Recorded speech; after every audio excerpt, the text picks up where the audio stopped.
Thank you for joining us for the WDW News Today podcast. My name is Eric Morton. With me is, of course, is Tom Corliss. And great marathon show, right? We did. We raised over $50,000 for Toys for Tots, which is great. And thank you to everyone who participated. And if you missed it, just go buy a toy and drop it off at your local drop-off location. Then in the next year, you can remember that it's Thanksgiving weekend and join us. Can you just go buy toys and find a nearest Marine reservist base and just... Yeah, pretty much. Maybe. There's all sorts of things. So my apartment complex has the drop-off. So I think you can look online and find your nearest drop-off. You just go to the store, buy a packaged toy, and you drop it off. I mean, in my family, the drop-off is a pool bar at Disney. Wow. Oh boy, we're already starting getting bad. So today we're going to talk about. Is this episode 11? I have no idea. I don't know if it's episode 11 or if it's not. We're going to talk about China and Disney and China, Disney parks that are in Chinese-controlled areas, Disney dealing with the Chinese government, all kinds of controversial stuff that I'm sure you might find interesting. I know you just got back from Hong Kong. I did. How was that flight? Long? Yeah? Yeah. I mean, I don't know what else to say about it. No, I think people watching might be curious about the process of.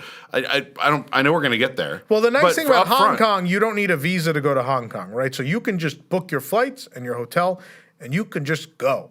You're as an American. I have to correct myself because I'm American citizen, and I realize, especially in visiting Hong Kong this week, we have a lot of viewers who live in other countries, and I don't want to exclude anybody. If you are an American citizen watching this program, you can just go. Just a passport. As long as you have your passport, you can go, and that's fine.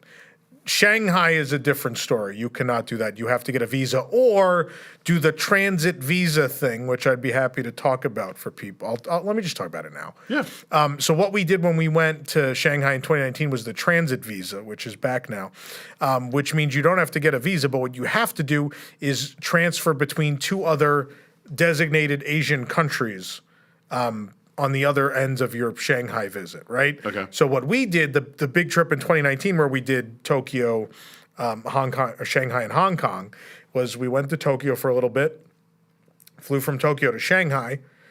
You're only allowed 72 hours, so we spent 72 hours. We just went to Shanghai Disney. We didn't go anywhere else in the country. And then we left for Hong Kong. That works. That works for the visa. I would check the rules and regulations and such, which countries are allowed. When you say a travel visa, is that something you don't have to apply for? It's just a rule. You don't. If you fly in from Japan and you're there for less than 72 hours and you go to another and Asian it works the other way, and it works with other Asian countries as well. Yeah. So what they will ask you for, you will get grilled a bit at customs in China because they want to know why you're there. So what you should be prepared with, you should have where you're staying printed out, your park tickets. If you're doing just Shanghai Disney for 72 hours, I would have everything printed out that you've booked, dining reservations, hotel, all of that. Just throw it on the table, and at that point, they're like, oh, Americans going to Disney. Okay, fine. They'll make a face at you, and then you proceed. Do you know what the process and timeline is for going if you want to do with a visa? It's changed a lot, and I know the number of locations you can go to get it has changed. I haven't gone through the process yet. I'm starting to look at it, but I think more and more I'm just going to do the transit visa again next time because that was easy. Just to clarify, when you say transit visa, you have to be coming in from an Asian country that's on the list. And you have to depart to an Asia. So if you were coming from Japan and then you were flying home, you would have to have a regular visa, not a transit visa? Correct. Okay. Yeah. And again, you only get 72 hours. That's all you get because you're supposed to be in transit, essentially. Okay. That's, I think, the easier way. You can go get a visa. Obviously, I live in Florida. I do not believe there's currently an office in Florida you can go to. So there's not a Chinese consulate in Florida? Not that's handling visas. Really? Yeah, no, for a while it was only Miami has a consulate or something. For a while it was only two places in the entire country, and I believe it was Washington, D.C. and somewhere in Texas. It was probably Houston. Yeah, I believe it was Houston, and that was it for a while, and that's why I was like, I'm not even bothering with this. Now people have looked into it again since, and it's apparently more places, but it's still kind of a pain unless you happen to live near one of those cities, and maybe it's not. Maybe it's right, down the road from you. Again, go look into it. This stuff, especially with traveling to China, is changing all the time. Yeah. So, I did live in Houston for a few years, and during that time, my sister, I think she was a college student at the time, and she was going to Brazil, and they had a consulate in Houston, and I had to go there like 4 times for her to get a visa to Brazil, which doesn't seem like a country you'd need like extensive visa effort behind, but apparently it is. I remember I had to do. What are you drinking? This is my the goblet, the chalice from World of Frozen. I needed a Hong Kong cup. You sprung this topic on me today. I don't have any of my Mystic Manor stuff here. You know, the Hong Kong chalice. Yeah, this is World of Frozen. This is what the Coronation Sundae came in, which was it was like a floral slush with then vanilla soft serve on, or light milk soft serve on top of it. If you want to see me review all the food, the video's up now on the channel. I tried everything in World of Frozen. So I do have this, which looks like a more you stole my other cup. Drinking. No, this is not stolen. That's the giveaway one? Giveaway, right? Yeah. So we have this one here, which has is that the crocus on one side, and then the it's the logo, like it's the snowflake thing. Icon from Frozen 2. The other side has Olaf and Sven as they appear in Wandering Oaken's Sliding Sleighs, the attraction where Olaf is getting him to power the lift hill. A couple little snuggies. Yeah. But we'll put a card in here. If you watch that food review video, Tom does have a phrase you can say basically on that video in the chat there or in the comments there where you can win this. We'll send this to you. You got to hit the like button and comment with that phrase, the phrase that pays. Oh yeah, the phrase that pays. And you can win this. What my shave ice. This makes a lot more sense drinking. Are you drinking water or Sprite? It's water because I had vodka? soda, and then this wasn't attached to the table and fell into the soda, and I wore the soda, and then I was like, I'm switching to water. I'm over soda for the day now. All right, well, I'm going to put this away. We plugged your video. Thanks. There's also the honest review. Go watch that too. There's a lot to watch. We're gonna get in like the honest review is good supplementary content for this. Yeah. But I think you're going to talk about it a lot. But I think before we get to Hong Kong, China's big time in the news with Disney right now, right? So, you okay? My mother's texting me. Oh. She said I had a funny monologue last night. You're welcome. We both put like 50-50 on that. I think we did a great job. But it's been in the news a lot lately, right? China and Disney. Bob Iger commented about the business. Yeah, it's the first time they've ever said anything of the sort that they're not super excited about the future in China. Basically what he said regarding Disney's business prospects in China, Iger said he's optimistic about Shanghai Disney Resort and there are plans to expand relatively soon. But he continued, if you're asking me whether I'm as optimistic as I once was about growing our business in China, the answer would be no. I think it's pretty obvious that issues between our countries, tensions have an impact on business, not just Disney's, but on other companies as well. I guess there's, to some extent, additional risk associated with Shanghai Disney Resort. I guess.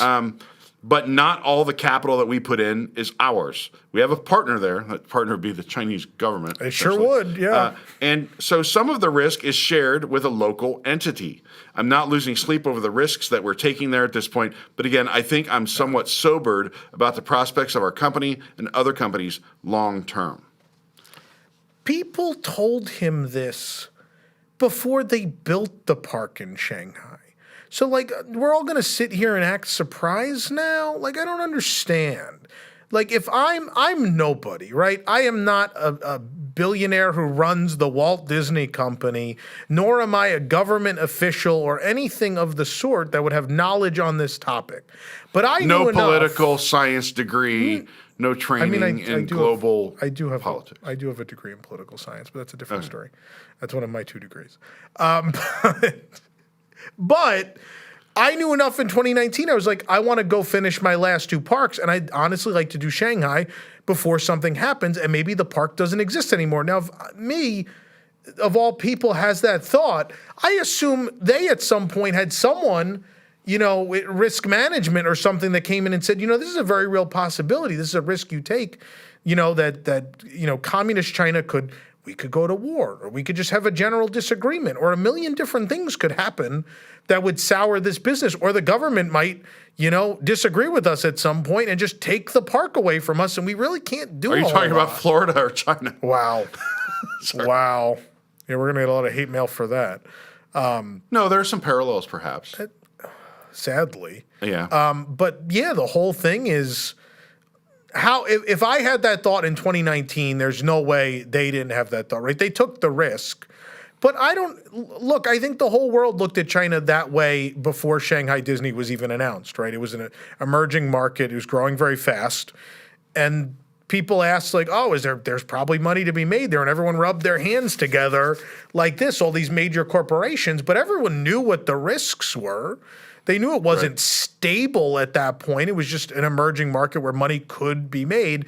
And Disney, like, look, you're a multi-billion-dollar corporation. And there's an opportunity, an emerging market to make money in. Do you take that chance?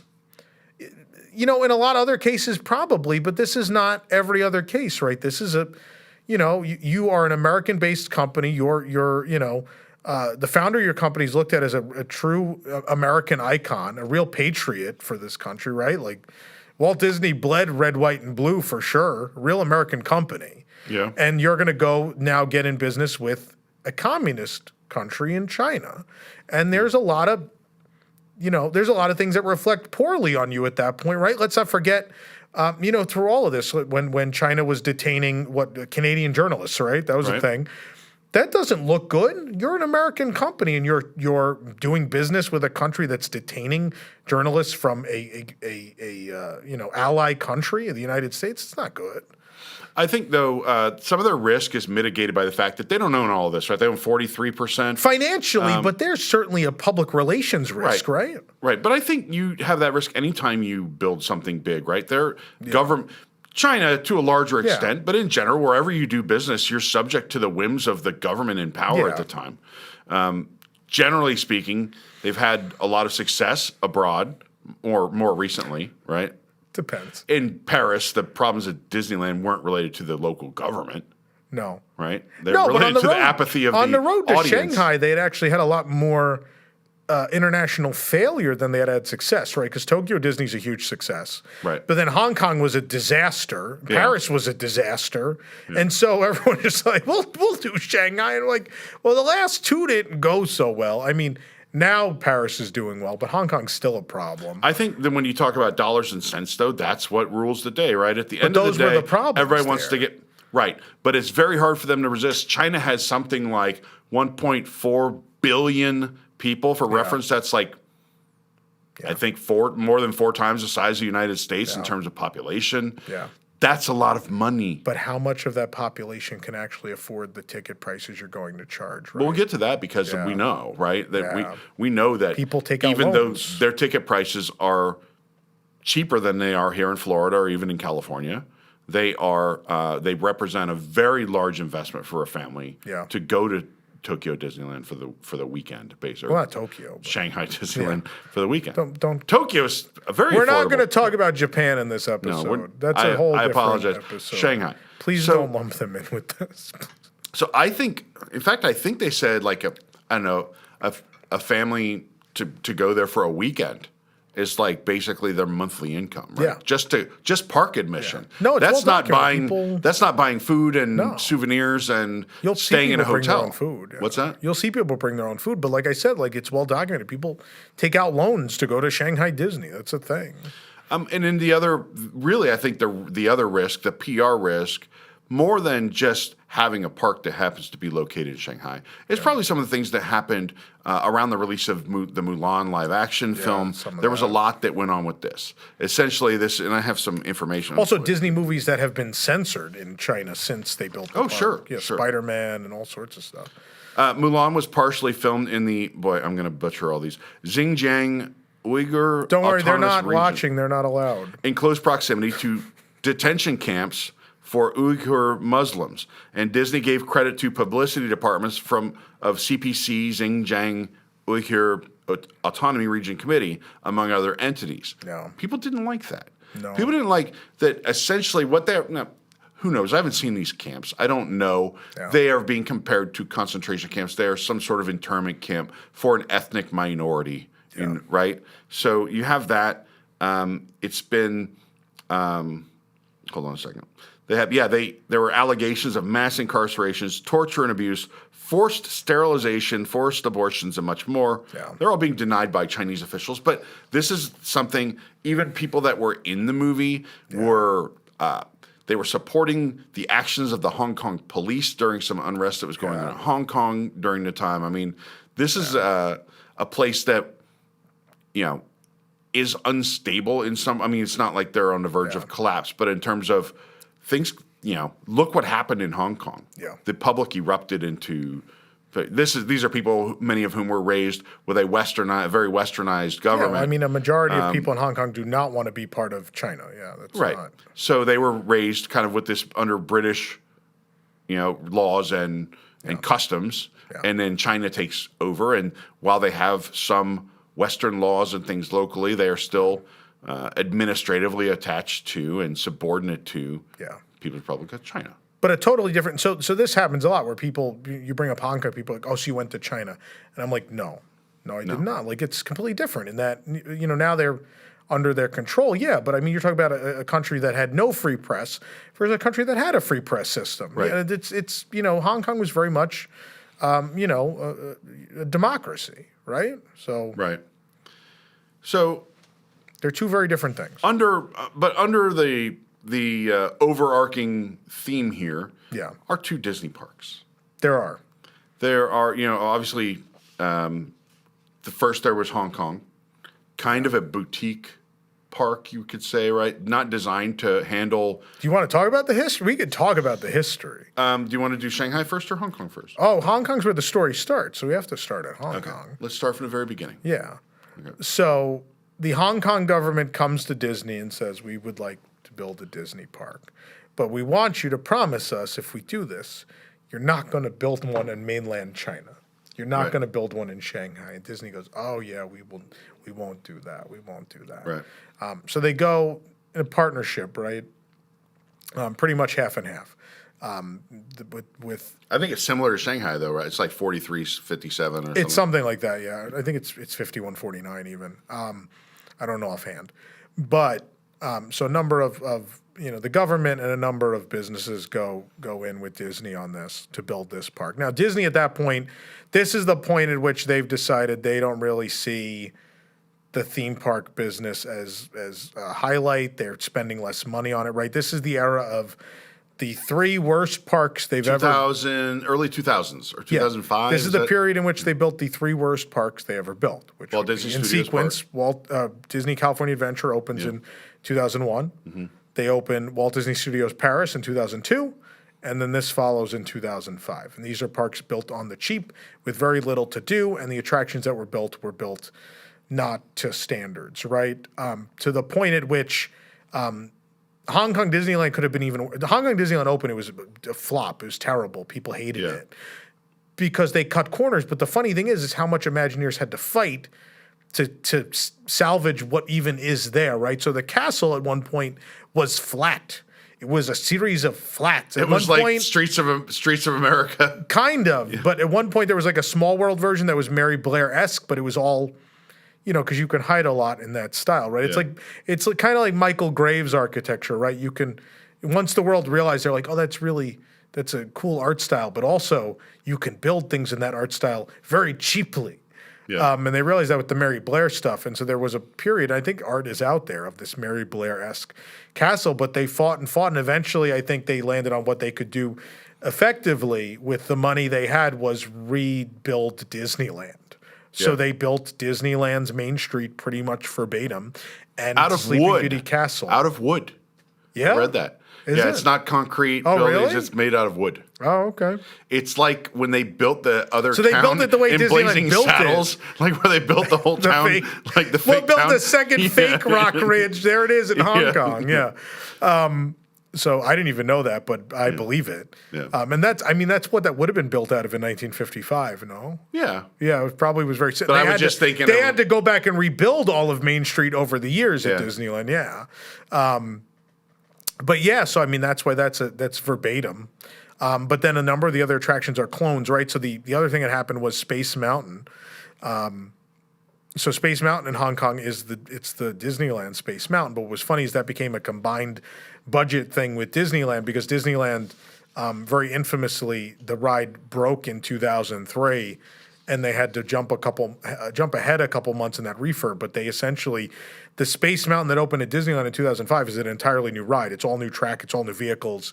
It's all new because maintenance was so bad at the time that they ran Space Mountain into the ground. But basically, they ordered two. So there's one for Hong Kong and one for Disneyland in Anaheim.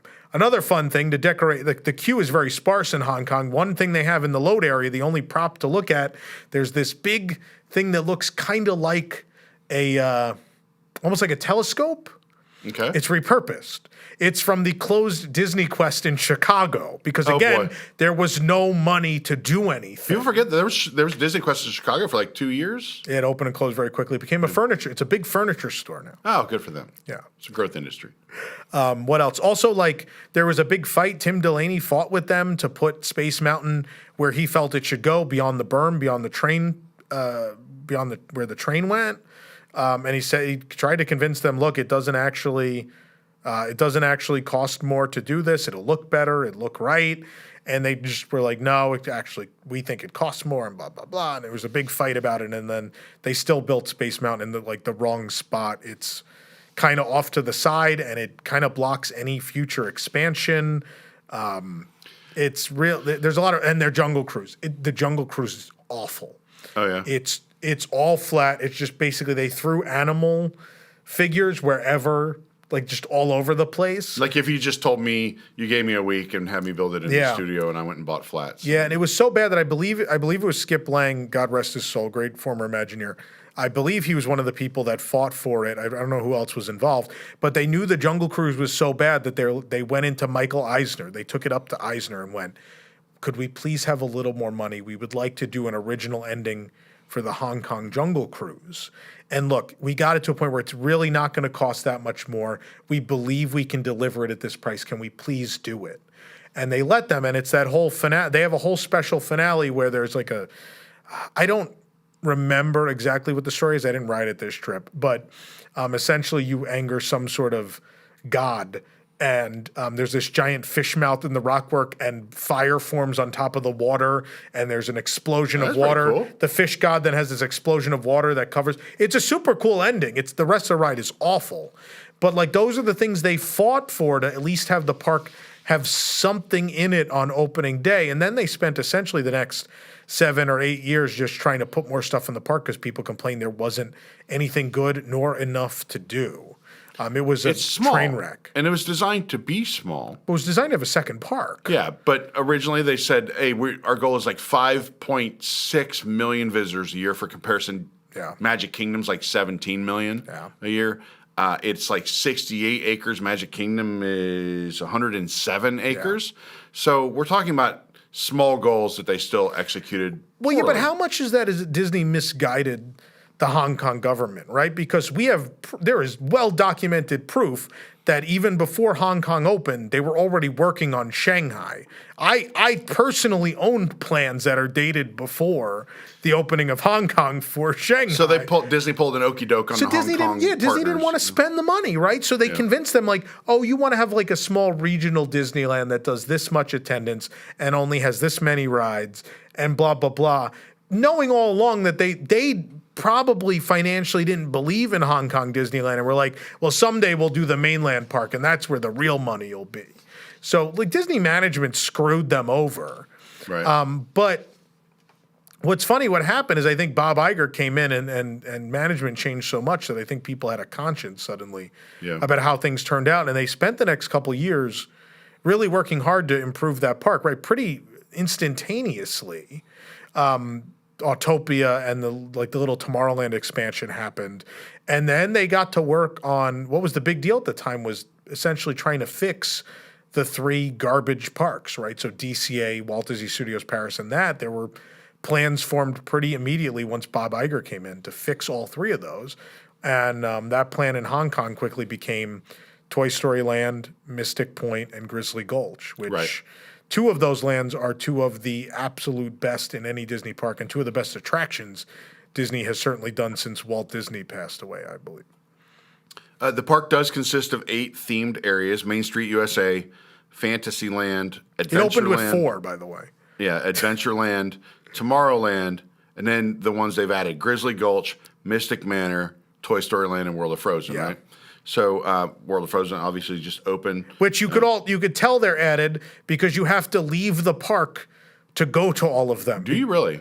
So the park was built too small with no, and what Tim was trying to do in Tomorrowland was like, then you leave this spot for future expansion. If you build Space Mountain out here, you have all this room in here to do more, and they didn't do that. So Autopia even left the berm. Autopia went out past the train immediately. Well, but I mean, there's building things outside the berm, which they've done at Disneyland and they have like Toontown. You go out there, but the Haunted Mansion, you go outside the berm. But Pirates of the Caribbean, these are you go outside the berm. 4 full lands. Yeah, 4 full lands outside of the berm. So you have to go out under the train in Adventureland to go to Grizzly, which then goes to Mystic and Toy Story. Then you have to come back down and under and up into Fantasyland. but you don't have to re-swipe a ticket. No. I thought you meant you had to leave the park. Then you have to go through Fantasyland, and then you have to go back down under the train again into Frozen, and then you come back. Small World on that side, too. Like, it's getting to the point where more of that park is almost beyond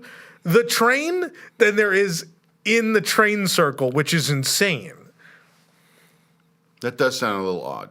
You talk about the 2 attractions. The 2 attractions we have, Mystic Manor, first of all, is celebrated by everyone, even me, who I've never been on it, but I've certainly watched videos. It certainly looks like an amazing attraction. We kind of touched on it in the last episode.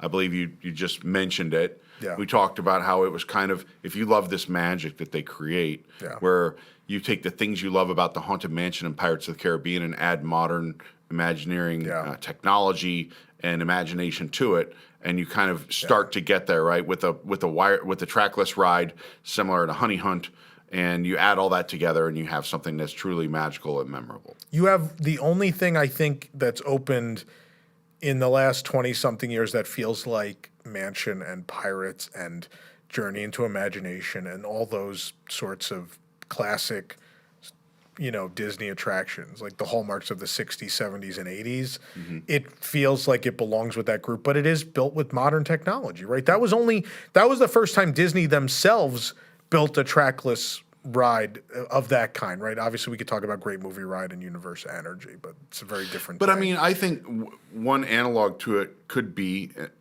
in a way, in Japan, the Beauty and the Beast, Enchanted Tales of Belle, right? Yeah.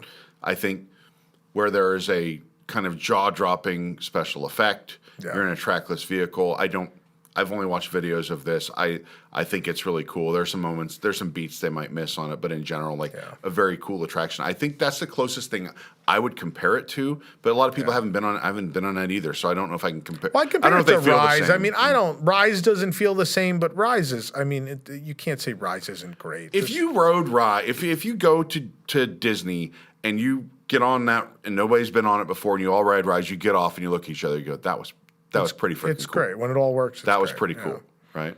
It may not have that sort of staying power that Haunted Mansion does, but they're different things. Cool. Rise is still great, but if you're a Disney fan, there are what I would consider like they're Disney attractions. They have a heart and soul, and you feel things when you experience them. And that's Mansion and Pirates and the original Journey to Imagination and Horizons, and it's those rides where you actually feel a great movie ride. Spaceship Earth, even. Spaceship Earth, yeah, absolutely. It's Mystic is one of those where I was actually like tearing up at the end, where I was like, God, they can still do it. If you let them build something original and let them be creative, they can still accomplish all the magic that they accomplished when Walt Disney was alive, or when they were achieving his last great dream in Epcot Center or whatever. I think often it's misinterpreted when we are critical of things that WDI is putting out, is not necessarily of the capabilities and capacity of the people there. Yeah. It's often that the people who are running it are the ones who have best been able to take something and chop it down to a limited budget attraction. And maybe those are the people that, look, those people are valuable to have in any organization. I wish we had someone right now that could help us mold the organization into a leader meter fighting machine. Yeah. But also there are these people that can do these other things that exist, and if you let them run wild, they can create amazing experiences. And I think Mystic Manor, I don't know what the budget for that attraction was. It probably wasn't earth-shattering. Yeah, I don't think, like, you look at it, you're like, I think it was done with people they just let people be creative. They let creative people be creative and come up with something that worked. And, I mean, I don't know anything about Grizzly Gulch. You know, That's what I get from everyone's always like, oh, I can't wait to ride Mystic. And I'm like, don't forget about Big Grizzly Mountain Runaway Mine Cars. And they're like, I didn't even know that was there. And it's so sad because it's such a fun ride. Wait, so someone based a roller coaster on a Runaway Mine car? I think it's the best one in the world. I like it better than the Big Thunders, if I'm being honest. Well, remember, on one of our episodes, the WIGS let us know that their Wikipedia page is dedicated to nothing but roller coasters themed after Runaway Mine Cars. Yeah. It was apparently a big fear back in the 1800s. Wow. Anyway. Yeah, but like, oh my God. Like, don't get me wrong. I love the Big Thunder in Paris, the one that they absolutely got right. I love that one. But Grizzly is, I have an affinity for animatronic bears, right? That's a thing already. And so the fact you built, look, I'm not saying a word. I like the Expedition Everest. Tom's into bears. Only fake ones. What I like about Everest, I like the ride system of Everest, right? I like that it has the ability to go forward and backward. I like that. The things I don't like about Everest, number one, without the Yeti, I don't think it's a very strong attraction. And number two, I think the backwards part is nauseating. I don't like the backwards I think it's part. Too intense. So what they did, again, because the Asian market, and people have argued this with me, and I'll clarify a little bit. I think the Asian market definitely prefers, more widespread prefers less thrill. They don't want something. Don't get me wrong. There are definitely parks in Asia that have big thrill, giant roller coasters, some even bigger than stuff we have in the U.S., right? Fuji Q in Japan, an example of that.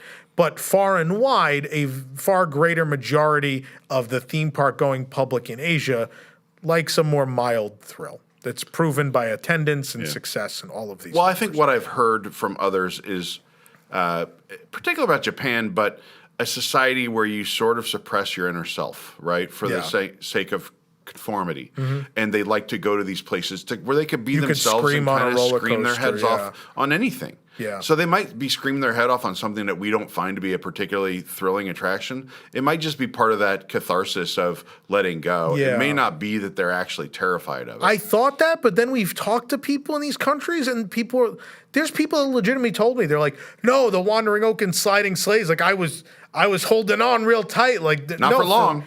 Not for long, but I was holding on real tight, and so it's a thing, right? Tower of Terror, less people ride that when they annually will switch over to the scarier version. So Tower of Terror in Tokyo will essentially change to the thrill level of like Guardians Mission Breakout, right? Every like January. It's more bouncy, less folly.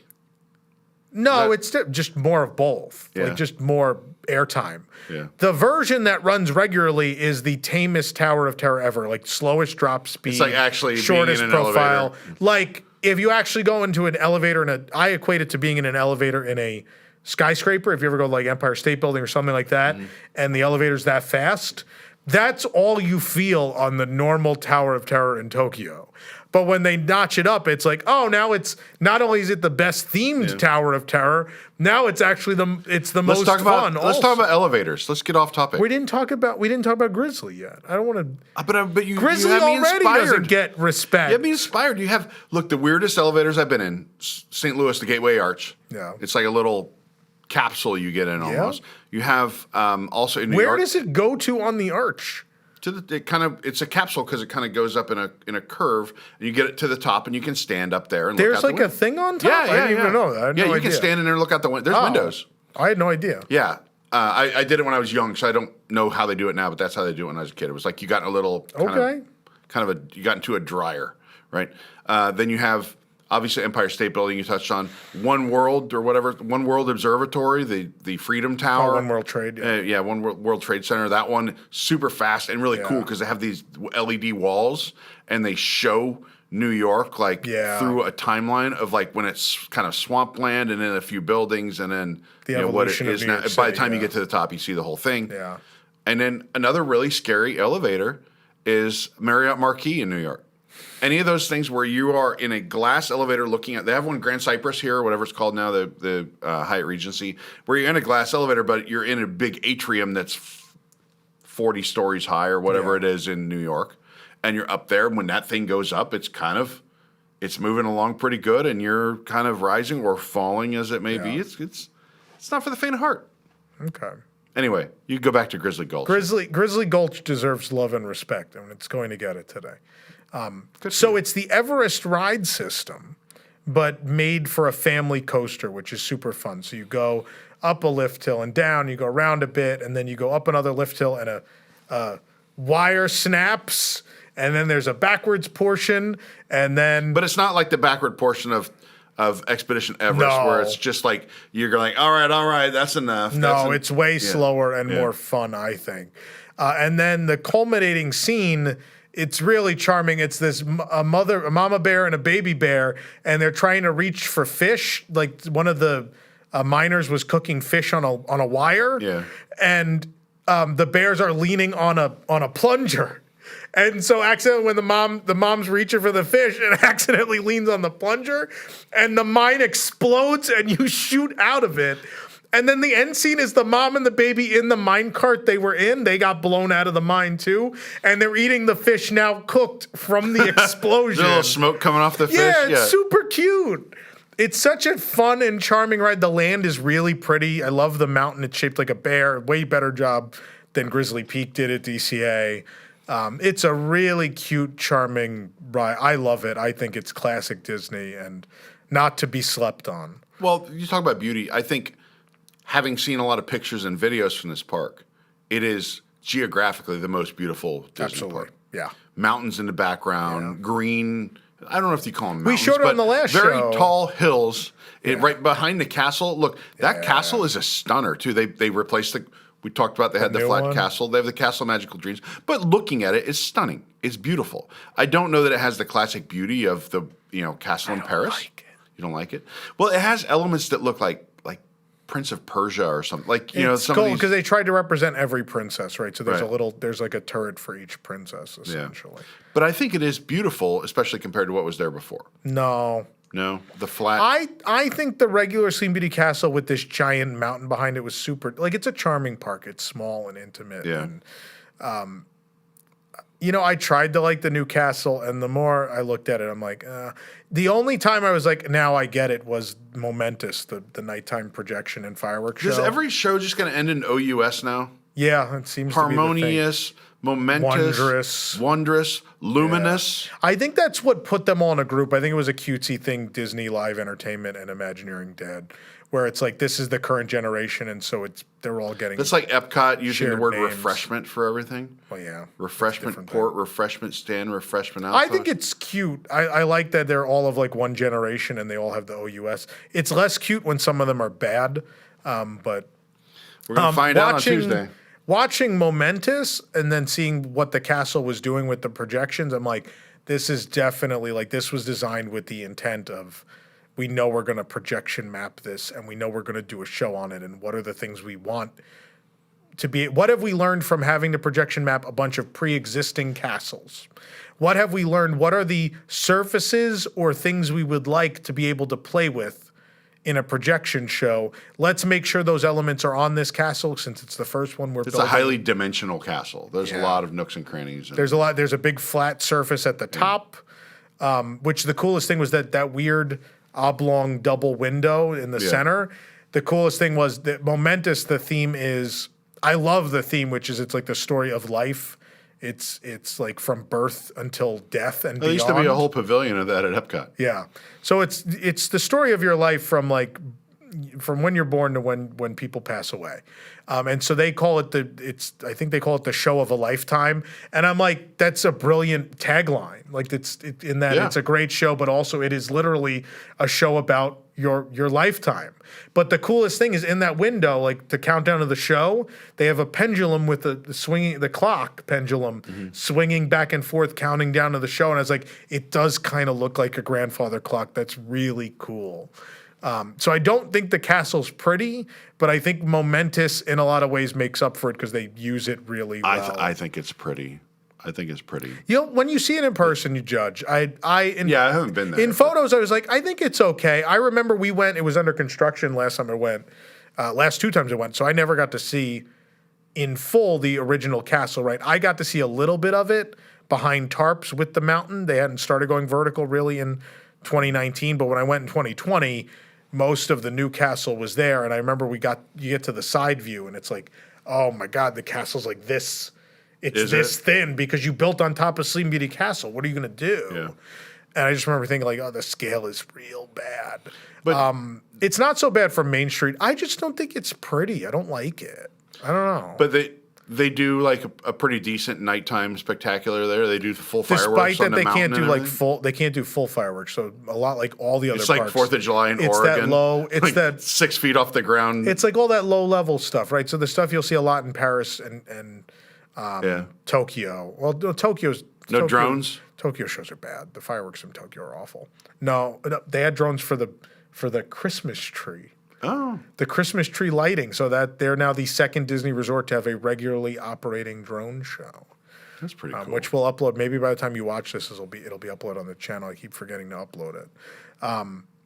But no, but Momentous, I think of the projection shows, right? Of the shows that are not real full fireworks shows, which a real full fireworks show would be Wondrous Journeys, Happily Ever After. Right. Those they can do full fireworks shows. They're not prohibited, right? Right. But of the projection shows, which would be like Disney Dreams, would be the former show there, Illuminations in Paris. Of those shows, Celebrate Tokyo, Disneyland, any of those, I think it's one of, if not the best projection show they've done. It's really stunning. Do they? It's hard to tell from a perspective standpoint. That mountain you see behind the castle, how big is that, and how close is it It's to? very big, and when you go to the back of the park, it feels like you're pretty close. Yeah. I like their Toy Story Land, not because of its contents, because it's the same junk that they all are. But what's cool about their Toy Story Land is because you've gone under the train, you've sunken a couple feet, and then there's just this giant mountainside. So you feel small to begin with. Yeah. So that combined with the oversized toys, I'm like, this is the one Toy Story Land I think feels right. The rest of them, I'm like, but at least that one feels correct where it was built. But no, it's a big set of mountains. They're quite big. and then it's I don't have the elevation in front scope of of the resort, hotels, all the whole nine yards. Three three hotels. hotels and a park and a lot of abandoned space in between. So there's a hotel pad. Is there like a deluxe, a moderate, and a value? Is there one No. is definitely better than all I mean, the the others? Hong Kong Disneyland Hotel is basically the Grand Floridian, and that's the most expensive. Okay. And then Explorers Lodge is definitely priced a little higher than Hollywood, but probably not much in my experience. Maybe they're even the same. But I've never stayed at the Hong Kong Disneyland Hotel. I've stayed at Explorers Lodge, and I've stayed at the Hollywood Hotel. Explorers Lodge is my favorite Disney hotel on earth. Is that just because of the theme, or is it like just that high quality? The rooms are the quality's nice. The rooms are for the price too. Yeah. It's not incredibly expensive. The rooms are really pretty. The hotel is gorgeous. It's basically Animal Kingdom Lodge. You take away the real world out of Animal Kingdom Lodge. You take away the animals, and you add in this sort of fanciful Disney explorer theme. So you Does celebrate it have like a sea tie-in, or no? kind of. Yeah. I Yeah, mean, a a little sea bit. aesthetic, or are there actual actual sea tie-ins? It's like a no actual sea tie-ins, but it's like a celebration more so of Disney explorers, right? So there's all these exotic locales. So there's like a section that's kind of themed to India, which is Jungle Book inspired. There's a South America section that's definitely inspired by Up, and stuff like that. Lion King section. And so it celebrates these exotic locales, but the art throughout the hotel really celebrates. There's a lot of Mark Davis throughout, a lot of like Disney jungles and Disney, and so there's this big mural at the check-in desk with a giant propeller on the wall. And I need to see that. It's The next super time they make cool. even the most minor change in Hong Kong, I think WWNT readers really need me to go They out need you to there go, and okay. cover that, I think. see what we can do. We'll see about Shanghai later, but Yeah. this is a must-do, I think. No, Explorers Lodge I love it. Look, like Miracosta in Japan is spectacular, and I love Animal Kingdom Lodge and Wilderness Lodge here. But there's something about Explorers Lodge where it takes that incredible layout and design of Wilderness and Animal Kingdom Lodge, and it adds in like that Disney. I don't know. It adds like fun Disney to it, and it works. For some reason, it works really well. And it's no knock on Animal Kingdom Lodge, which is still probably my number 2. But there's something about adding that little bit of fun in, right? Like all of Animal Kingdom Lodge is very serious. Yeah. It's a very serious theme, right? Wilderness Lodge has a little more fun because it's They're like, we're not playing with someone else's culture. This is our culture. So we can have cartoon bears and Mickey on a totem pole, and we can have this and we can have that, and it's fine. And Animal Kingdom Lodge, it's like, well, we're white people playing with African culture. We need to be respectful of this and do it in a respectful way, and that's great. Look, I love Animal Kingdom Lodge, but there's something nice about taking what is a really great hotel that works wonderfully and cutting it loose and being like, we don't have to be held back by this theme. We can go in a different direction and we can have a lot of fun. And that fun includes like put in a blimp in a display case, and the blimp is called the Dream Finder. And so there's whole sections of the hotel where on the tag by your door it says the Dream Finder and it shows a blimp.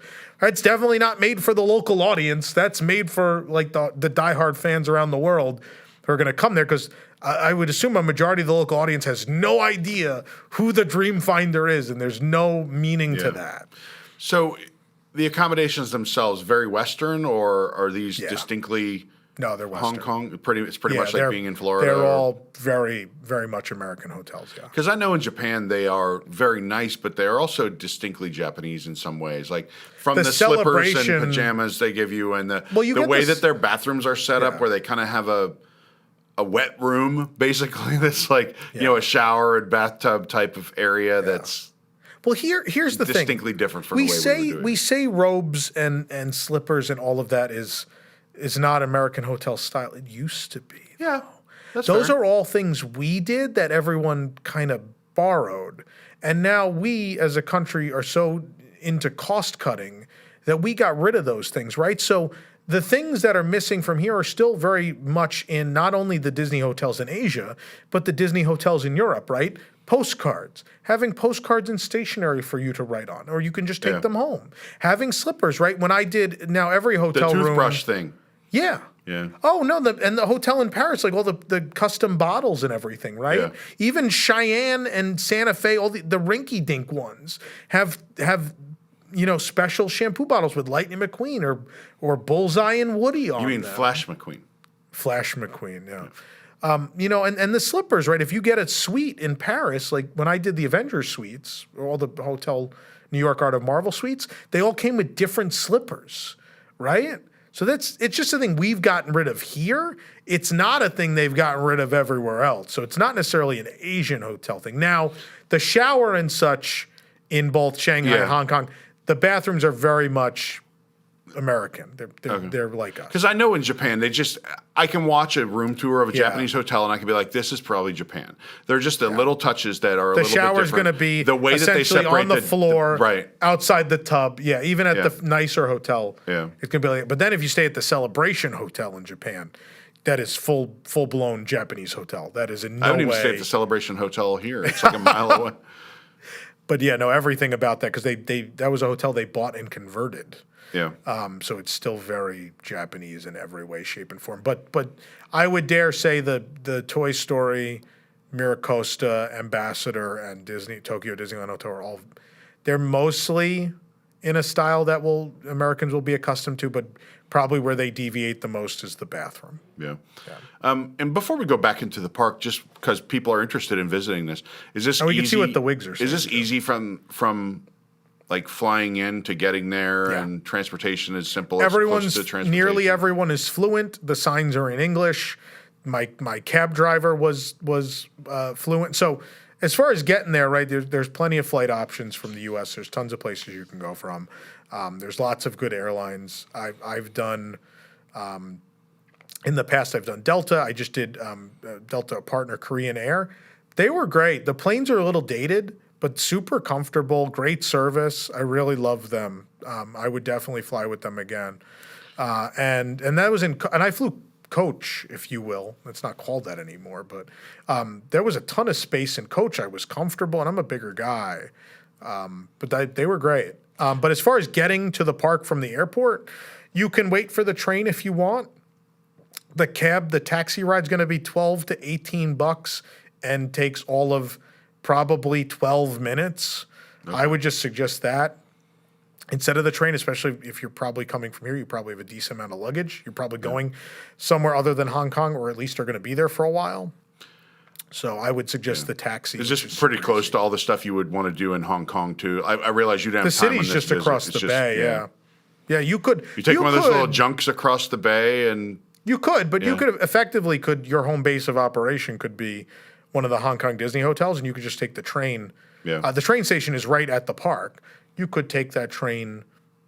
You could connect into the city or wherever you'd like to go. does the train go to the hotels too, or you go No, just the park. But the park has a shuttle service. Okay. They have big coach buses that'll take you to But the in park general, or it to sounds the like it's train. pretty easy to navigate, Super understand easy. what's going on, Yeah. and plan your trip. And again, almost everyone's fluent. It's a. I would say one of the international parks, maybe. The most Western. Well, no. No, I'm just trying to think if it's the easiest to do or not. Paris might be easier.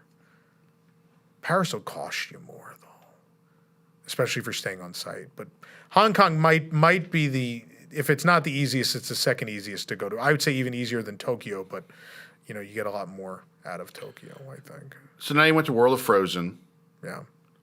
and you do have a food review which we can watch. Obviously, we've already told people And a to go whole check honest out. review of the But like, how is the food in general? Is it weird? Is it you got to be adventurous to eat there? Or are you? There's some weird, but you'll definitely find stuff that if you're picky, you'll find stuff. I will warn you, if you're vegan, you're probably out of luck. They have like more vegetarian. They have than vegetarian, vegan, right? So like in the Frozen review, my favorite item from Golden Crocus was that vegetarian pasta, the mushroom pasta. But that's very much not vegan because it's full of cheese. It's a lot of It had eggs too, lot of right? cheese. for- But they could take the egg off and be fine. But they can't. I don't think they have a replacement sauce for you. So you may be out of luck. You may be able to find vegetables somewhere. I don't really know, but I mean, I did the. I would also highly recommend the Explorers. The Explorers Club buffet. That's not at the Explorers Lodge. The Explorers Club is a restaurant adjacent to Mystic Manor in Mystic Point, where Eric, much to your joy, you'll find a number of props from the Adventurers Club Oh, that's have great. been repurposed. Yeah, masks and things of that Can you? sort. Do they have alcohol in the park? Supposedly only during one particular season, they had a beer cart as part of a festival. Not a great bourbon list Halloween. at Hong Kong Disney. No, so even when we went in 2019, there was one bar on all of property operating. Oh boy. And it was only the bar at the Hollywood Hotel. But now there's definitely alcohol at all three hotels again, not in the park though. Okay, Yeah. that's good. Unless that seasonal Halloween beer cart comes back, then yes, it'll be there. All right. So World of Frozen, like I said, we have the review. We have your honest review. I don't wanna They waste can watch time on that. here. We don't want to talk just about World of Frozen, Yeah. but in general, the park is this. I love it. I'm not into ranking because obviously this has one of the best attractions in the world, so it's worth going to even if the park ranks low. This is I would imagine that you rank this park somewhere above. It's somewhere in the middle, right? I would say Yeah. above like Walt Disney Studios, above probably Shanghai. It's Shanghai. definitely above Shanghai for me. Yeah, I don't know how they I'd rank put it the rest, above of them, Epcot. especially right now. The Epcot of the last several years, I would put it above current Epcot. Yeah. So I know Epcot is one of your least favorite parks now. Yeah. Yeah, has become. So I don't like it. I just don't. I don't like it. I don't think there's enough. Isn't that for sad? me It used to be do. my favorite. If you The ask me my Cosmic favorite park, I Rewind's can never great, make but up my mind. I know people are going to be like, we're going to have Cosmic Rewind. If you ask me, if you're going to ask me what I'd rather go on, if it's Cosmic Rewind or Mystic Manor, I'm going to pick Mystic Manor every time, right? Like Cosmic Rewind is super fun, right? And it's great. Like, look, same thing. I love Space Mountain, right? Space Mountain's great. I'm never going to pick Space Mountain over Pirates of the Caribbean or Haunted Mansion. And the same with Guardians. I'm not going to pick that over Mystic Manor or something. So people are drag racing in Celebration. There they go. Someone did comment last episode, I think, that they could see the reflection of traffic Yeah. on this door. Yeah, sorry, but We don't have I didn't see curtains that in guy. here, and we're not installing them because they're we floor may adjust the They're set floor to as time ceiling. goes on, but Yeah. you see we have a different table this week. Yeah. Who knows if this will stay. But I forget what I was talking about. Oh, like I like Cosmic Rewind. It's super fun, but I'm never gonna. I like things that are rich in theme and storytelling and physical sets. Like that's the Disney I love. I love when there's just these immersive sets and you feel like you're lost in a world. Really fun thrill rides have their place, but that's never going to be the thing I pick over those hallmarks of what the Disney theme park experience is supposed to be. I get it. Someone commented on a recent episode when we talked about Cosmic Rewind, like, oh, they didn't invent the spinning coaster, which is true. But they said, oh, well, like Gringotts has been doing that. I think that is not really the same thing. Gringotts It's is not barely apples to any apples. coaster. It barely has coaster Right. It's portions. basically a dark ride. Yeah. But I mean, Gringotts, though, I don't like all the screen effects and stuff. But what they got is the theme. Like the theming of all that stuff in Diagon queue's Alley and everything. gorgeous. Like The that, land's gorgeous. that is what people, I think, Yeah. love now about Universal. Universal used to be more about fun and some IP, ride the movies and all that kind of stuff. And now I think that deep, rich theming, I think, is still they probably still did a better job of transporting you to this world than maybe Star Wars Galaxy's Edge did. Yeah. And all these That's kind the of same things. with like Super Nintendo World, right? Like I think as a land, that is a way more fun land than Galaxy's Edge. I would take the rides in Galaxy's Edge over the rides in Super Nintendo World, though, in a heartbeat. Yeah. I get it. The rides look like junk. The rides are junk. Yeah. They're screen-based garbage, and when they're not, and Universal tried. Yoshi was like the first ride they ever tried where they're like, we're not going to have screens. There's going to be no screens in this ride, and it's like a minute and a half long, and there's nothing to look at. Even my mother, who's not a theme park expert in any way, I mean, she's been to a lot of major theme parks now, but dude, she's like, we get to the end, she's like, that's it? That was the ride?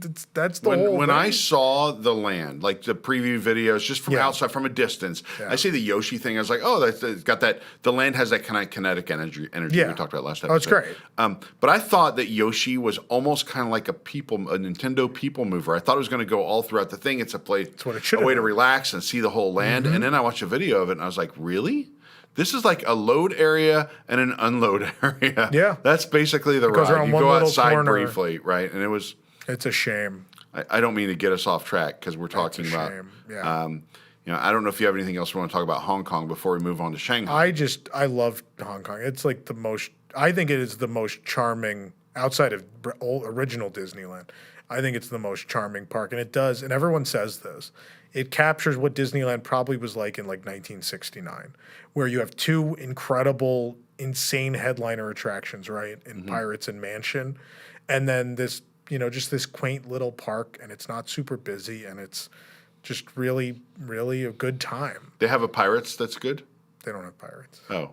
I didn't know about that. I feel that Mystic and Grizzly are the Pirates and Mansion of that park. That's the way I feel. I was like, you threw me off there. I was like, what the hell? I didn't No, do my they research. instead, the one they were going to build for Hong Kong, they instead built in Shanghai, which I'm sure we'll talk about in that a one few coming up. moments. But It I sounds love like Hong Kong. videos I watched make it look like the park is not super crowded.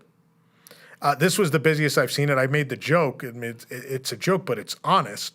There were more people on several days I was there in World of Frozen than I've ever seen in the park in total, like just in that land. So if I go, it's reasonable to think I could ride Mystic Manor 3, 4, or 5 times in a day. Depending on the day, yeah. So stuff, there was one day I was there where I could have just gone 100 times in a row.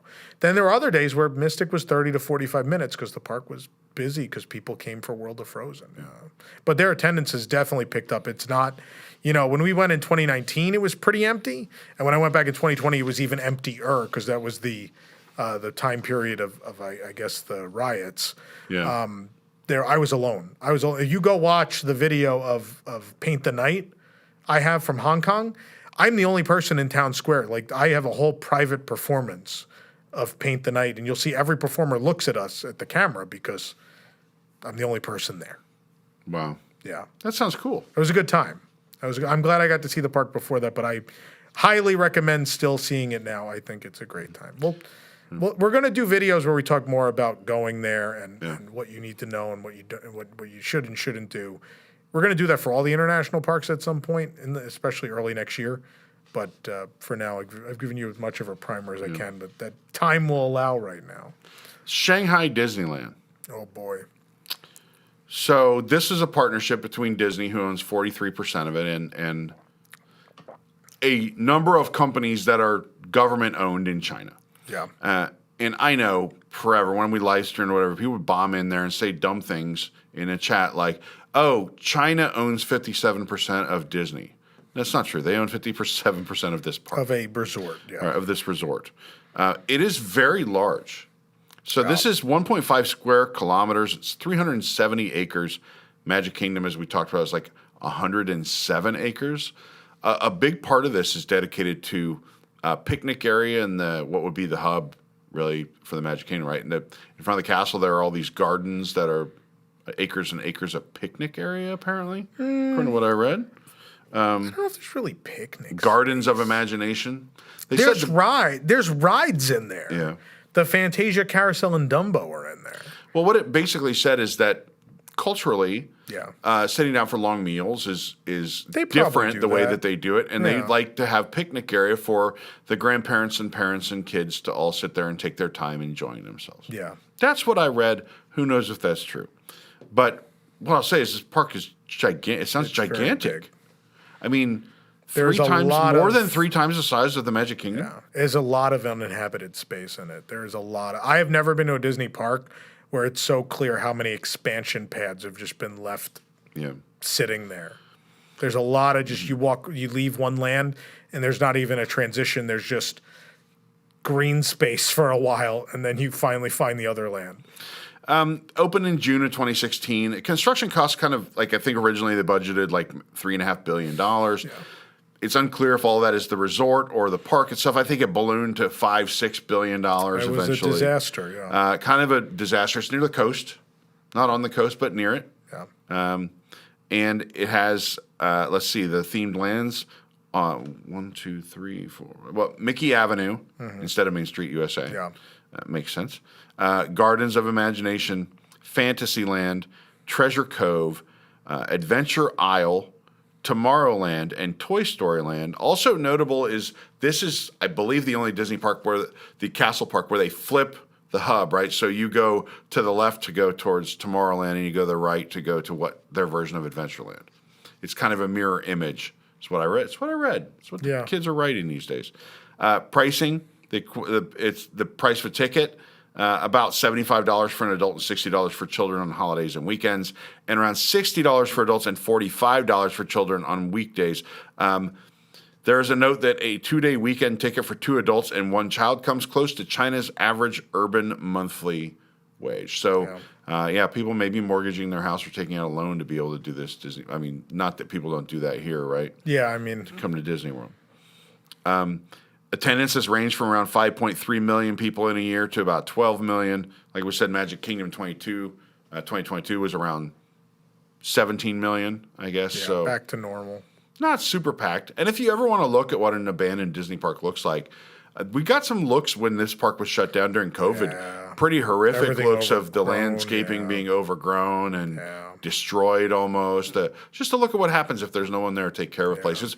Pretty horrifying because I think it brings into sharp relief what it would be like if a Disney park were to just shut down one day. And if a Disney This park, might be the most likely one if to a shut Disney down. park is to shut down one day, it's most likely this one. Yeah.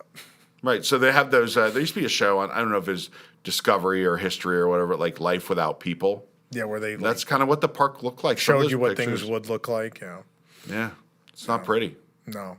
And this park isn't pretty to begin with, but that's another. It's not pretty. I think, kind of their castle doesn't knock me off my feet. It's looks kind of like an amalgamation of all the castles into one big one. This castle's kind of the opposite of the Hong Kong one, where you see photos and I think it looks blocky and bad. Yeah. And then you go see it in person, and you're like, oh, okay, all right. It's not bad in person. Well, here's things I've heard from people that have been to Japan, and I think the Shanghai park looks like this too.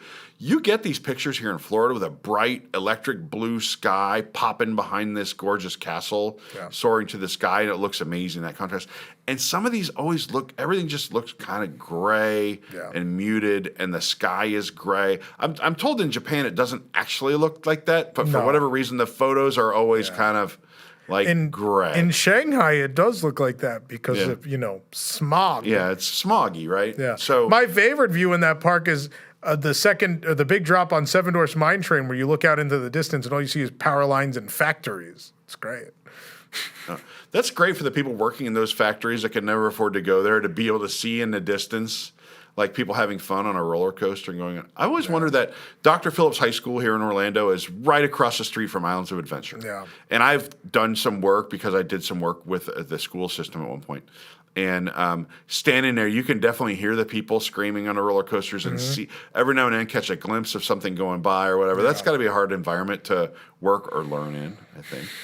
But yeah, especially in Shanghai, right? You're looking at a factory and power lines. So they have a 7 Doors Mine Train. Is it a replica of the one here in Florida? Kind of, but they didn't get the whole end scene. We only got the end scene because where they rip off Snow White's arm. Yeah, the whole house isn't there. It's just not there. But the rest of it is pretty... A static dopey figure pops out of a tree trunk. That's the finale of their ride. So it's a really pared down version. You didn't realize how much due to, I think, the feedback they were getting from guests here of what that ride was going to be, how much they invested in making ours different and giving it a real big finale with that dance scene and the witch. Yeah.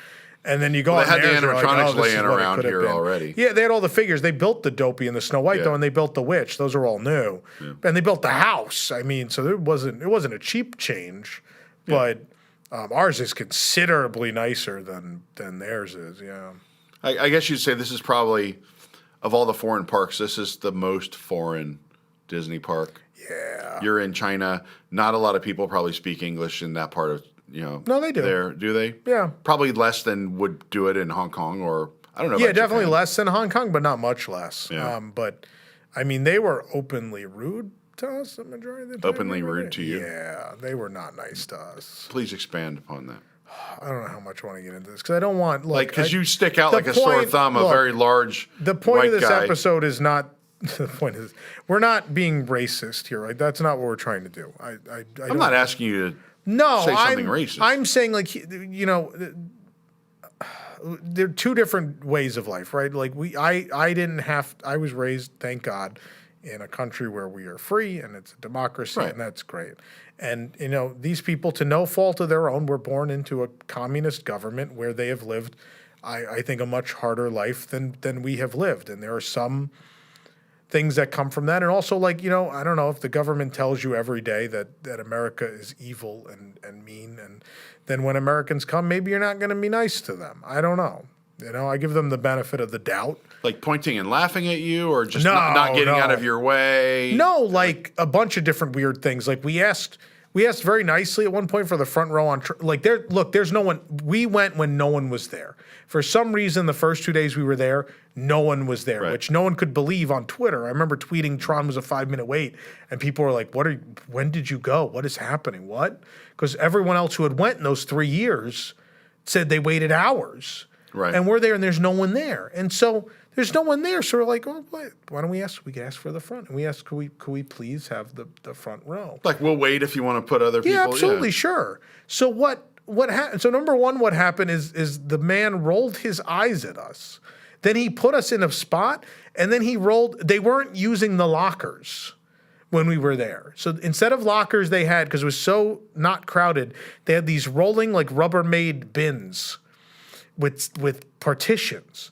And you would throw your stuff into one of the partitions and they'll roll it to the exit. He, like, actively rolled it over my feet. And I feel like it was on purpose, especially if he rolled his eyes and sided us. Feet. He rolled his eyes, sided us. Then the people behind us who were from China asked for the front row. He put them in the front row on that train instead of us. He then rolled the cart over my feet. And then that was it. But still, like, there's another thing. We went, if you're staying in a Disney hotel there, you use a separate side entrance. We were the first people there. And so we're in the turnstile. You know, when you go into a turnstile, there's like the start of the turnstile before you get to the thing that spins. Yeah.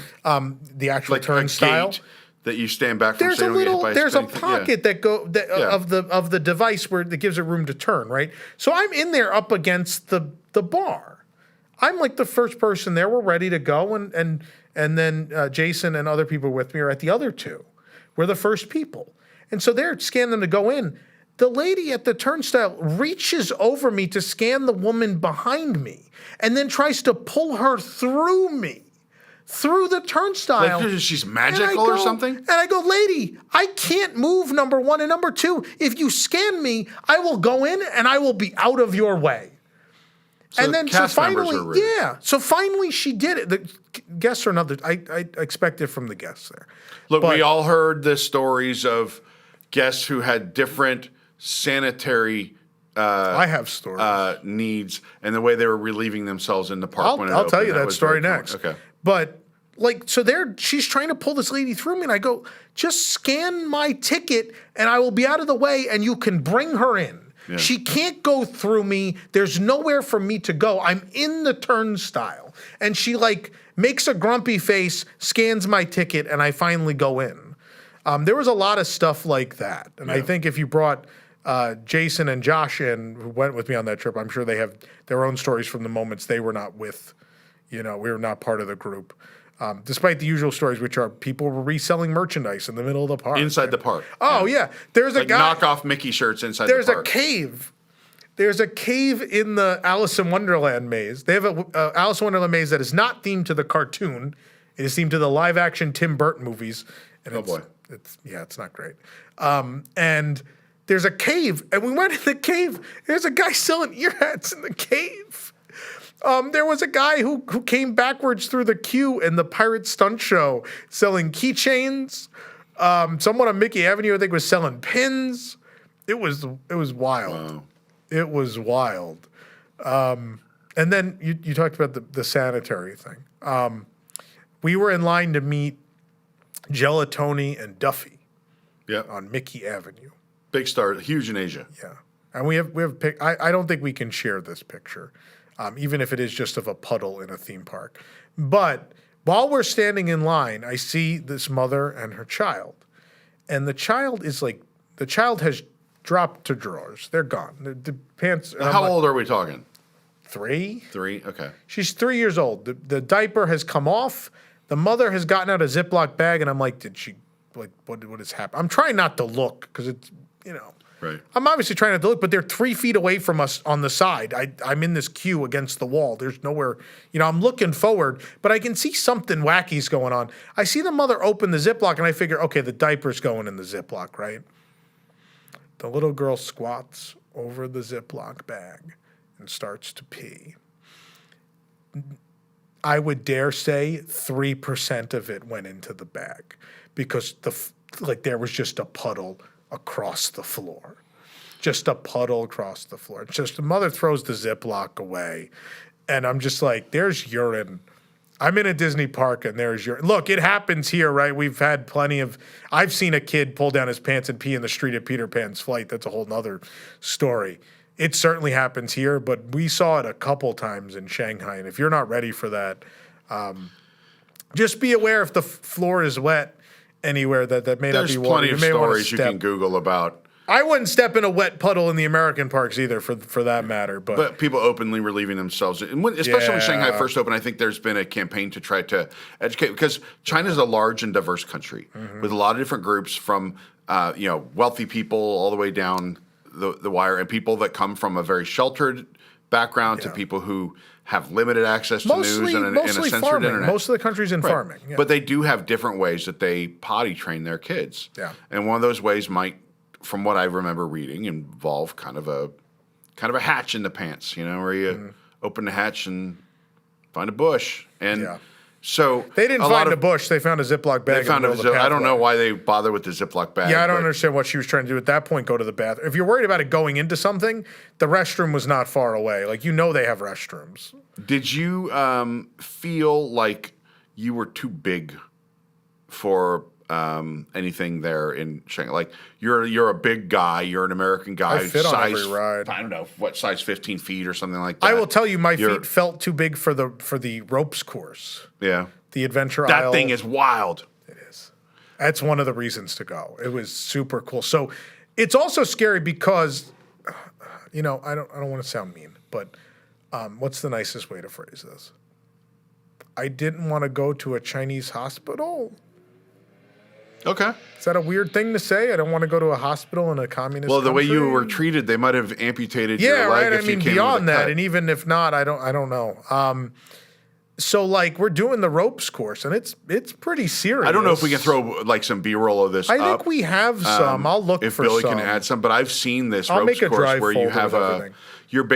you have a rope or wire or something attached to you. Yeah. You're going, and it basically it's in like a guided channel, right? And then when you get to places, you can go right or you can go left. There's like kind of a hole that's Different big enough skill to go levels. right to either way, Yeah. and you are suspended essentially above some. It's not like 1,000,000 feet up in the air, but You're pretty high. you're high enough you would definitely be injured if you were to fall. And so there's a really cool part where it goes into if you ever seen Adventure Isle, there's this giant waterfall. That's like the main thing is this mountain with the waterfall. You go into the waterfall. So there's like a chasm around the waterfall and you walk the ledge on either side. And I think we picked the thinnest side of there's that much ledge. Yeah. And I have a size 15 foot. So a whole lot of my foot is not getting on the ledge. And so we start like walking along the edge and I'm like, I'm going to fall. I'm going to fall. There's not enough ledge here. And then directly across the path, the lady on the other side falls and skins her knee and she's bleeding all over the rock. And I'm like, I do not want to go to a Chinese prison. This is like Action Park. Yeah, right? I willed myself, and I mean, I don't think she was like in danger of dying. She skinned her knee, and it was bleeding a little bit, enough that there was some on the rock. But I'm like, I don't want to go to the Chinese hospital, and I'm just inching along, and willed myself into succeeding on the ropes course because I just did not want to end up like that. The rest of it's probably not that dangerous. You'd probably just dangle a bit. There's a lot more open parts where you're just over a chasm or, over the river. The views are gorgeous. It's a super cool attraction. It's one of the most unique in the world. I think it's one of the reasons you want to go because nowhere in the world has Disney built a ropes course, right? Like ropes courses, probably a cool, fun thing to do to begin with. But imagine that with Walt Disney Imagineering level of care and theme and storytelling, right? Yeah. And that's what it is. With the added suspense of whether or not you'll end up in a Chinese hospital. Right? It was exhilarating. Other highlights. Pirates of the Caribbean is I know you don't like this version of it, but it looks really good on YouTube, right? There's some projection. That's because it's all stuff. screen based. But what they do have is, help me understand this, the boat you're on is magnetically propelled. The best way I could explain it is imagine if you had the dinosaur ride system, but as a boat. Okay. So the EMV, but also the ability it can turn in any direction, right? So it's essentially But it's not in contact with anything, or is it on a track and magnetic? I thought maybe like trackless with magnets. I don't know. No, it's on a track. It's absolutely on a track. What's cool about it is it can rotate any direction, and it has like some motion simulator type movement. I think that's why I wondered if it was on a track because I think the boat spins around. The first time anyone really tried that, by the way, it didn't work very well. Jaws at Universal. Yeah. The first version that they had to rip apart and rebuild. The boat did a lot more stuff like that because it was the same ride system actually as Kong, but they put it in water. Yeah. Can't imagine why that didn't work. I think the first half of that ride is very cool, and then it gets very screen heavy, and it's like they stop trying, and it becomes a Universal ride by the second half, and I'm like, oh. It looks amazing on YouTube though. The first time I saw it, my mind was blown. The animatronics are great, real. like Jack Sparrow and Davy Jones, and that's cool. And then these big screen portions, like don't get me wrong, they're real crisp and cool, but they're just not. It loses something. It loses whatever it had going for it. In the beginning, that's Treasure Cove is the area, right? Yeah, and that area is themed after Jack Sparrow in a way, right? It's kind of a Pirates of the Caribbean movie franchise land, right? Doesn't translate well. It didn't work. You would think that's a no-brainer. I don't know. Like the playground and stuff was cool. Like there's the boat playground, and when you get to do that kind of stuff, that was fun. The stunt show was fine. But the land wasn't charming. Barbossa's Bounty was gross. We tried to eat there. It was just, look, I like squid, and I tried it, and I was like, this is not good squid. That's my fear going to Shanghai, right, is that I'll starve to death. No, you'll find good food. So we found a couple of places that either had very good Asian cuisine or that had basically Americanized food because it's an American theme park in a foreign That's country, good to know because I just picture like, this is an eel marinated in God knows what, and that's not my scene. So our first meal there was Wandering Moon Tea House, which is the table service that's in like the central area, the Gardens of Imagination. Gardens of Imagination. There's a little tea house. It's very Chinese and it's very pretty. And the food was great. The ribs, everything we ate there was fantastic. Loved it. Highly recommend. If you're going to eat Asian food in that park, that is the place to go. I can't vouch for the counter service Asian. Beyond that, we had to kind of we tried other stuff because we wanted to try it. I tried some weird food because I wanted to see if anything was good, and nothing I had was good except we found buffalo chicken chips at the Toy Story restaurant. I bet they were good. They were delicious. It was fantastic. But is that what I went all the way to China? Is that what I want to have? The only other cuisine highlight of our trip was we ate at Chinese McDonald's, and we had a golden bucket of fried chicken. Yeah?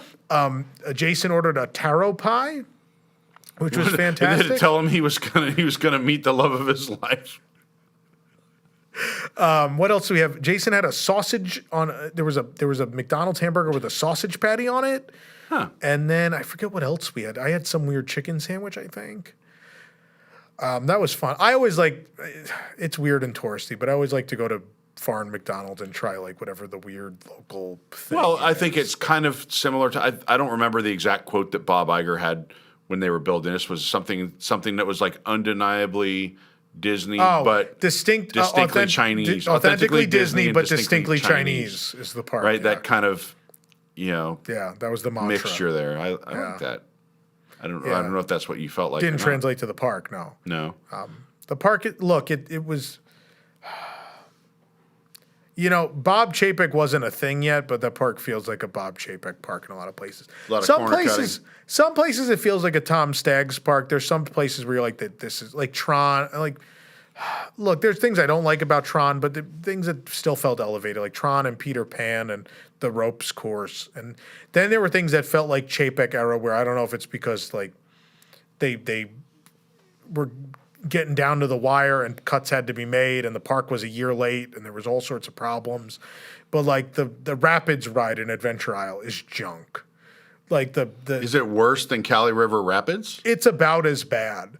The main attraction is supposed to be this mythical creature called the Karak, which is this big giant. Oh, the dinosaur hunter. I played that video game back. That's Turok. Oh, but the Karak is this big alligator-like creature.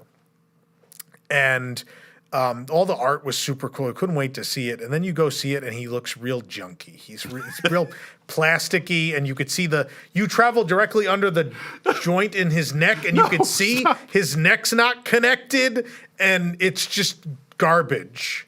What are you laughing about? What did I say? I'm just picturing this janky artwork of a Karak that you've only barely described to me, and you're going in through his neck.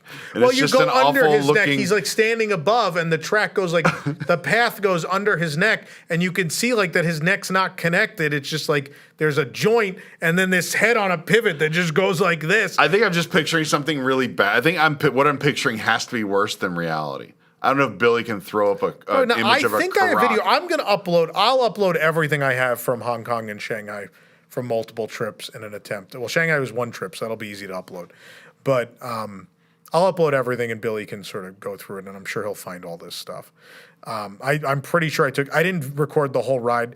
I didn't record a lot of rides the first time because I was like, I want to see everything and enjoy it. And then there were some things I then, like the last day we spent filming stuff, I was like, I want to get Tron, I want to get Peter Pan, and I want to get this. Those are, and someday when we go back, we'll get more. Can we tell the story about you shopping for pants, or should we save that for another episode? How are we doing on time? How long is this episode already? We're at, I don't know, we're over an hour. But yeah, I think we're way over an hour, though. We have like an hour 20. Jake could tell us. I don't know.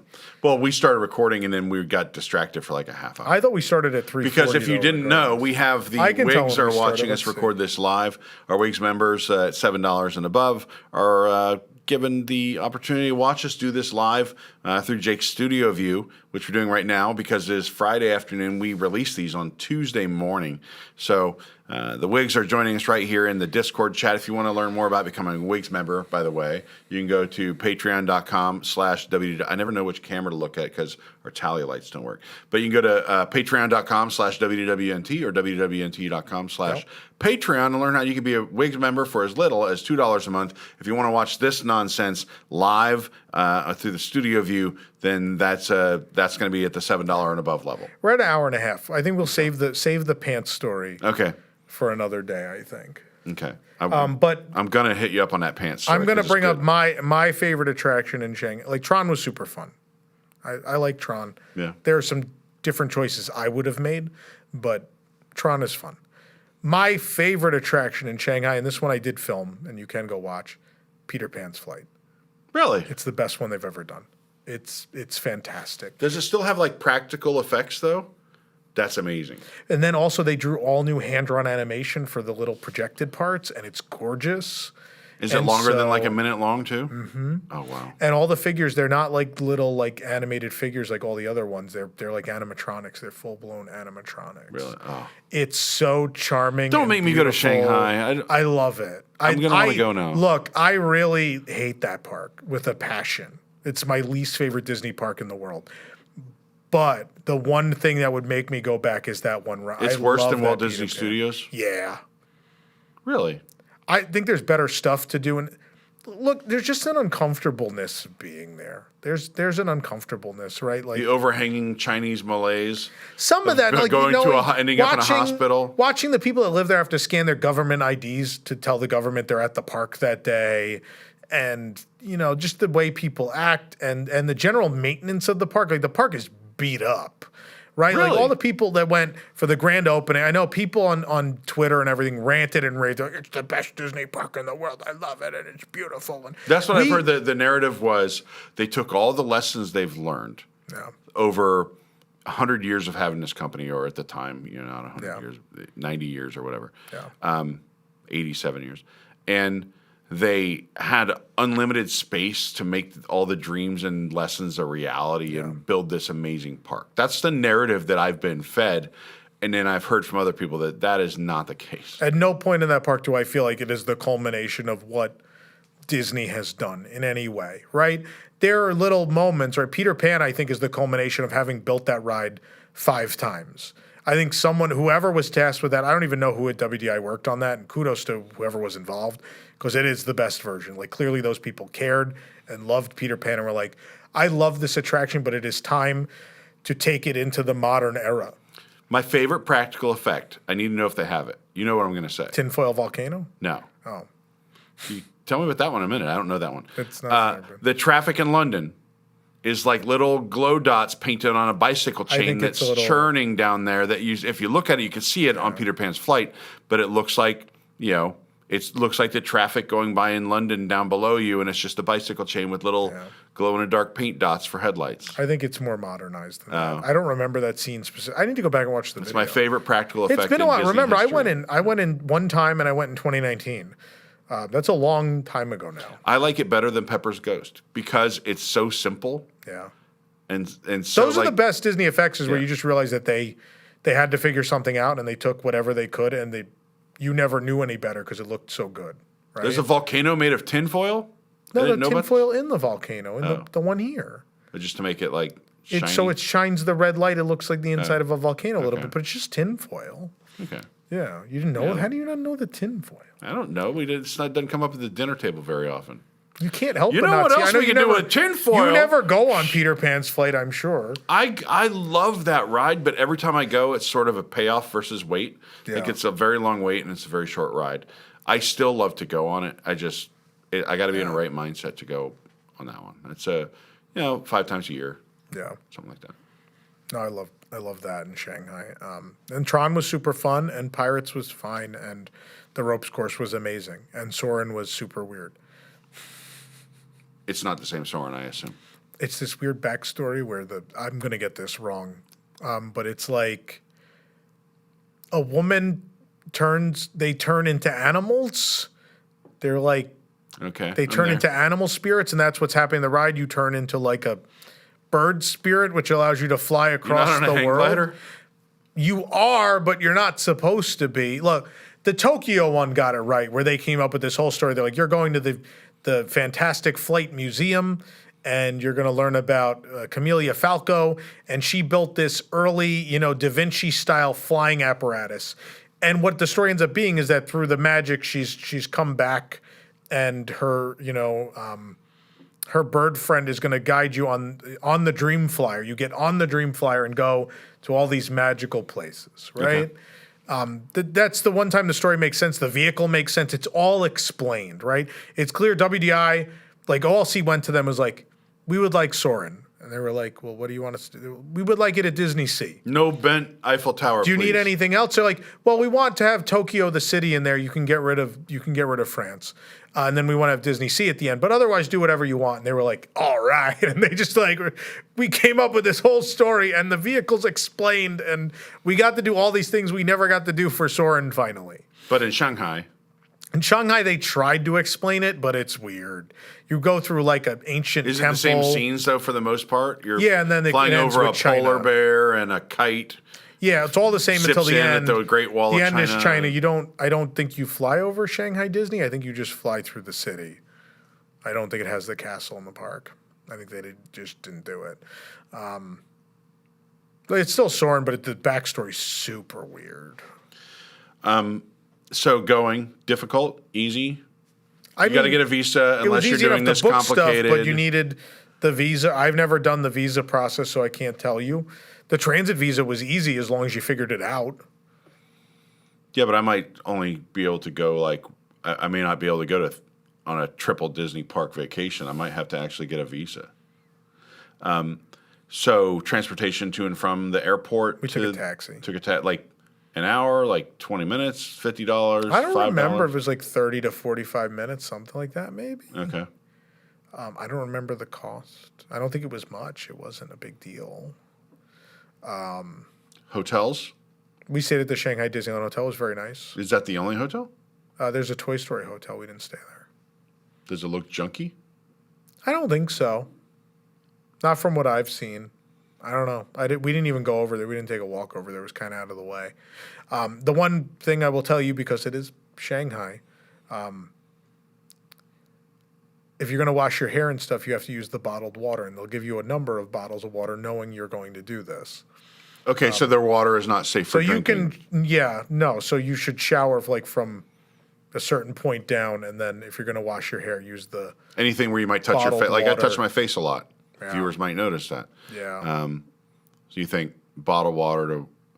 I Imagine think that that they this- put this a Santa- ton of bottles in the room, knowing that that's procedure. Is there a toilet or a Ziploc bag? There's a in the room? toilet. Okay. There's a toilet.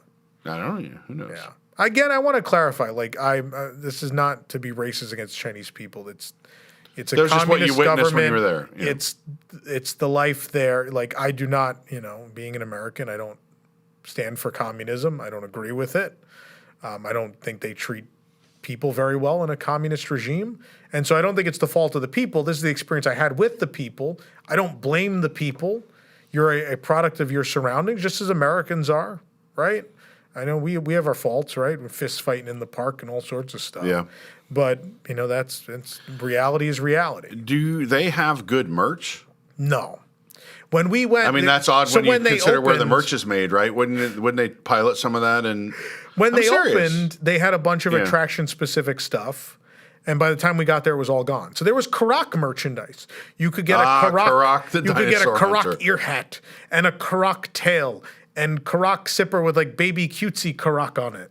And Tron had Tron still had a lot of its merchandise. So a majority of what I bought was the Tron stuff, which Yeah. ended up being a good purchase because we didn't get any of it here. Did they have None of sizes for people like us? I didn't buy clothes, but all the other stuff I bought. I don't think they had my size. They had sizes that would fit most Americans, not me. Yeah.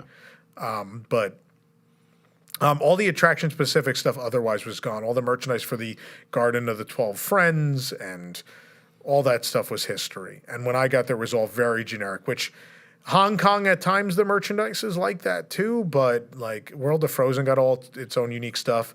They at least pretty consistently have a number of Mystic Manor items.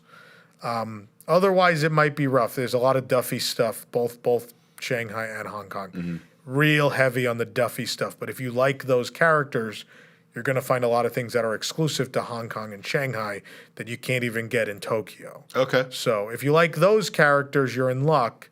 And if you want park exclusive, like attraction specific things, you're going to have to settle probably for a couple of pins. So, but overall, if I'm budgeting to go to Asia, Yeah. because my girlfriend is going to want to go, my priority is Tokyo Disney first. Oh, Japan. Then Hong Kong, then Shanghai last. Yeah. Or And if do only- Shanghai in the middle so you can get this visa loophole. If only one of them's possible, I'm going to tell you Tokyo, because Tokyo is going to change your life. The other ones may not. Will it just ruin me? I mean, I might be ruined. It's totally possible. I mean, I recall I you don't telling regret it. telling me that your parents said, "How do I go back to a regular? How do I Disney go back park to after Disney this?" World Yeah. after this? And I said, you don't. Yeah. I don't think it ruined me because the reason I love Tokyo is because I love Disney World.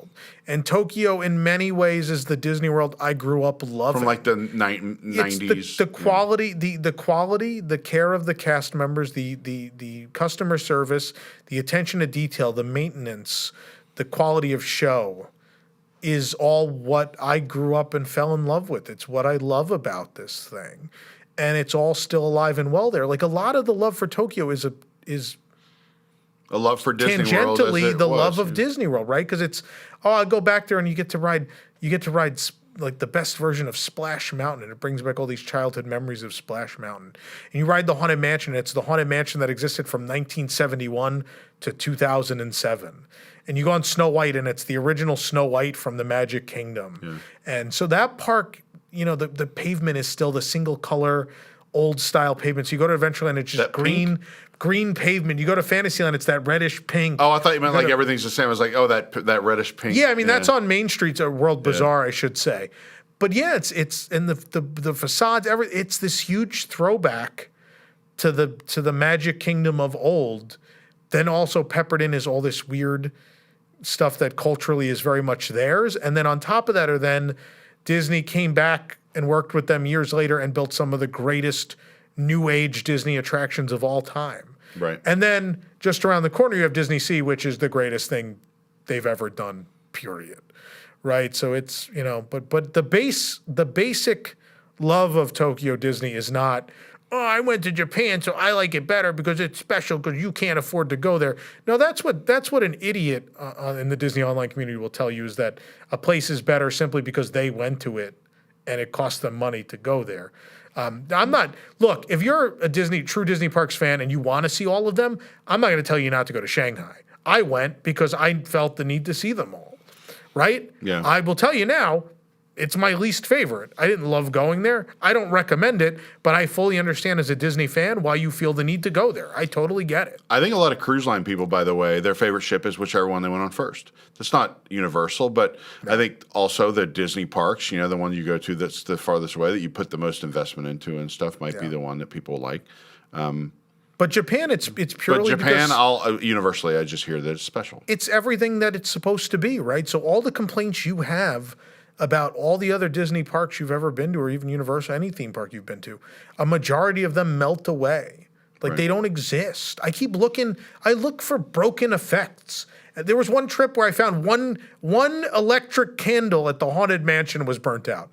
That was all of the maintenance notes I had for my entire 10-day visit to Japan. I mean, we talked about this, right, where people before the internet thought Disney could do no wrong, et cetera. Yeah. But even in the 90s, I remember thinking, if you drop a piece of trash, it's got 30 seconds and it's gone. Yeah. And now, I was on the ferry boats at the Magic Kingdom the other day. People throw coins down there and whatever. You see that. But, I mean, there's not just coins on there. There's trash. There's people's passes, all this stuff. And it's been there for months. Yeah. No, take it, Months. I think it's easy. I wrote off, when I came into this community 16 years ago, I wrote off a lot of comments like that. Yeah. And then you get older and you come to realize that, no, people are kind of right. There has been this decline in quality over time. And I asked my parents when we went to Japan, I said, we're in line for Peter Pan. I asked my mother, I was like, is this what it was like when I was a kid? And she goes, a lot. She's like, all of this feels like what it was when we used to take you when you were a baby. This is what it all was. She's like, it was this clean and everything looked this nice. And it's not nostalgia. It's not. And that was what happened the first trip to Japan. I had that wake up moment where I was like, God, it wasn't nostalgia. This is actually what this is all supposed to be. This is what the dream was for Walt. This is what he envisioned, was this really clean place with incredible customer service that is unlike anywhere else you could take your family on Earth. How did I know that the two idiots at this table would eventually transform this into a Japan show? It has. That's my fault. I'll wear that. We're talking about the right continent, so it makes sense, at least in this conversation. But I will tell you, like Shanghai, again, I fully understand the need to go see, especially if you're going to go to Hong Kong and that's your 5th. You might as well finish with your 6th. You might as well be done. And it's not going to cost you a ton more to add Shanghai onto that trip, if we're being honest.